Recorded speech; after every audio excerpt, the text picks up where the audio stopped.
worst rains for over 80 years.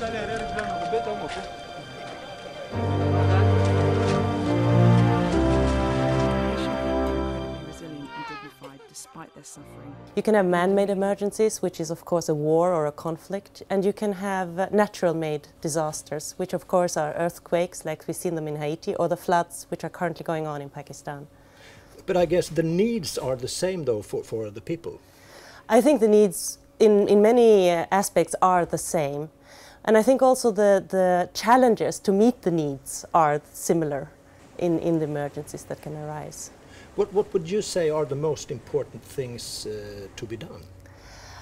When an emergency hits, if it's a rapid onset emergency, obviously you have the life-saving, you try to save the lives which still can be saved. But then after a couple of weeks you have the secondary waves of challenges that come, which is more linked to how can you get food to the people, shelter to the people, water to the people, and also to provide them protection and security.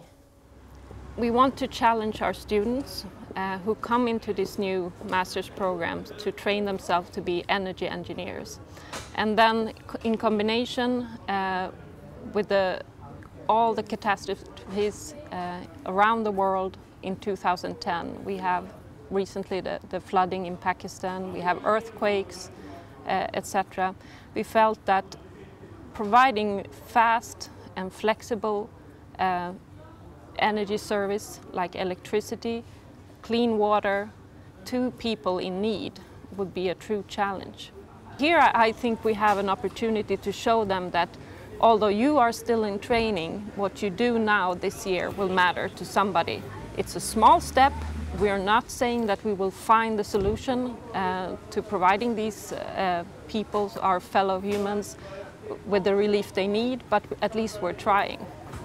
People can't survive without water, so obviously we need clean water, and often in emergencies the sewage systems collapse if there has been a system. In some countries there hasn't even been a system, so obviously the risk for waterborne diseases increases. The norm is that people should have access to 15-liter clean water per day. I've been in an emergency in Chad where people were living off 2 liters a day. And obviously the amounts of sickness that spread was very high. What about electricity then? For me, the need of electricity, of course, is for those who try to move in and to assist.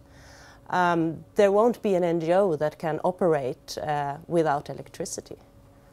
So clean water in one way and electricity in another way are crucial to help people. Yes, absolutely.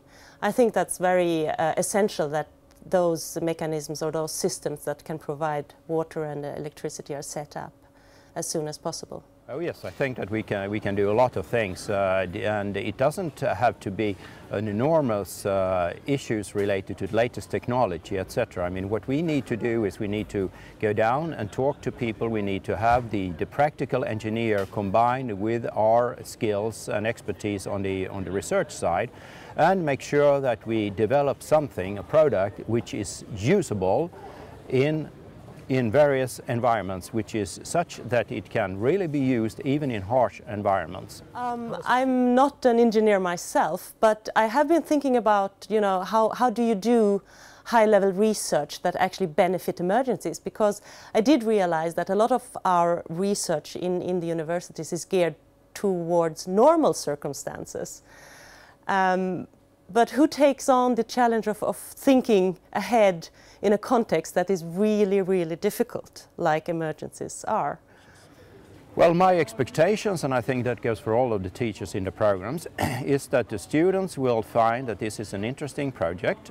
They will find that they can develop their skills. They will develop products, they will start spin-off companies in various ways, and that they will come out of this program here with an excellent education such that they will get good job opportunities in the world, and actually that they will start implementing the ideas that we at the university have in order for us to prosper and live a better life in the world.